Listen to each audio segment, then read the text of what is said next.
The independent investigation has concluded that Governor Andrew Cuomo sexually harassed multiple women and in doing so violated federal and state law. Several months ago, Governor Andrew Cuomo of New York was the target of a number of accusations from women saying that he had behaved inappropriately towards them. He called for the Attorney General of New York to investigate those allegations. Included in the accusations that are both documented and largely corroborated in the report are accusations from 11 women, a number of whom actually worked for Cuomo or worked for the state in some capacity. The investigation found that Governor Andrew Cuomo sexually harassed current and former New York State employees that created a hostile work environment for women. The question now, of course, becomes what happens next. Does the state assembly, for example, have the votes in order to impeach and remove Cuomo from office? Will he resign? Will he, as he had clearly intended to, run for re-election in 2022 if he manages to survive that long?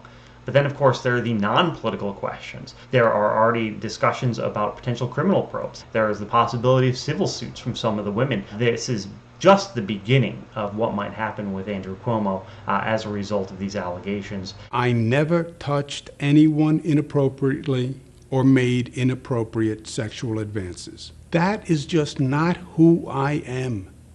And that's not who I have ever been. When Cuomo first asked State Attorney General Letitia James to investigate this, it seemed pretty clear that what he was hoping might happen is she would come up with a report saying that this was largely unfounded and that the number of elected leaders who had already at that point asked for him to resign would rescind that request. That's not what happened. Once the report came out, what we saw was a number of elected leaders, including the entire congressional delegation of the state of New York and President Biden, renewing those calls for Andrew Cuomo to step down. We continue to believe that the governor should resign. I think he should resign.